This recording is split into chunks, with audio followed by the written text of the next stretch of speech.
Event number 2 of 4 events. In 1992, the Department of Housing and Urban Development. Who was the secretary then? Andrew Cuomo, the popular Democrat in New York. HUD pressured 2 government-chartered corporations, known as Freddie Mac and Fannie Mae, to purchase, or securitize, if you will, large bundles of these loans for the conflicting purposes of diversifying the risk and making even more money available to banks to make further risky loans. Andrew Cuomo's fingerprints are all over this. Does anybody seek to hold him accountable? Nobody.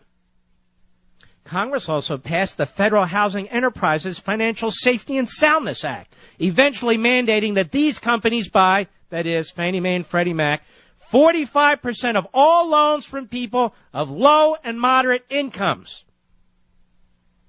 Consequently, a second market was created for these loans by Fannie Mae and Freddie Mac.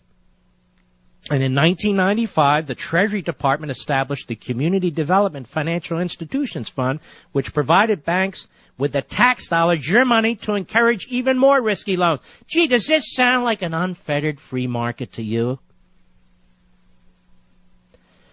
For the statist, however, this still was not enough.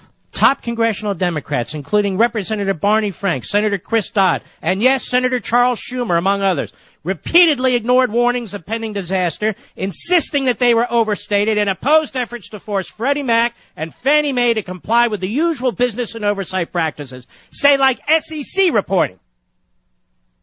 And the top executives of these corporations, most of whom had worked in or with Democrat administrations, resisted reform while they were actively cooking the books in order to award themselves tens of millions of dollars in bonuses. Gee, that unfettered free market again.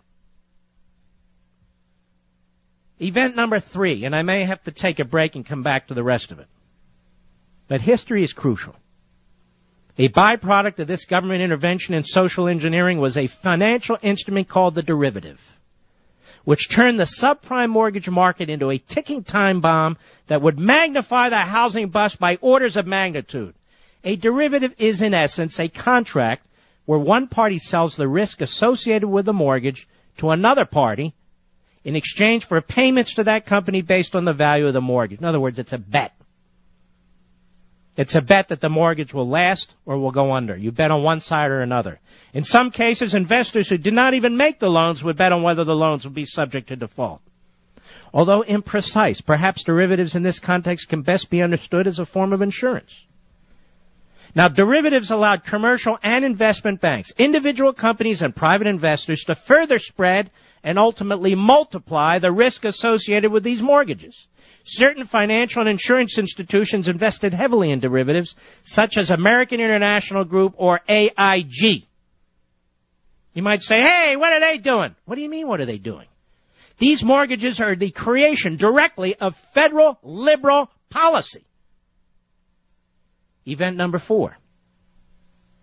The Federal Reserve Board's role in the housing boom and bust cannot be overstated. The Pacific Research Institute's Robert Murphy explains that the Federal Reserve slashed interest rates while this was going on, slashed them repeatedly, starting in January 2001 from 6.5% until they reached a low of 1% in June 2003. When the easy money policy became too inflationary for comfort, the Fed, under Alan Greenspan and then new chairman Ben Bernanke at the end, began a steady process of raising interest rates back up from 1% in June 2004 to 5.25% in June 2006. Therefore, when the Federal Reserve abandoned its role as steward of the monetary system and instead used interest rates to artificially and inappropriately manipulate the housing market, it interfered with the normal market conditions and contributed to destabilizing the economy. And ladies and gentlemen, the Treasury Department, HUD, Congress, the Community Redevelopment Act, other laws passed by Congress, the Federal Reserve, none of these are private sector entities. All of them combined to create the economic situation we are confronting today and the housing bust we are confronting today. And so when the President of the United States says, Wall Street did this, bankers did this, you and I did this, everybody did it but the government, and the answer is more government, more programs, more Barney Frank and Chris Dodd. He's a liar. But then again, what would you expect from Obama? He's a serial liar.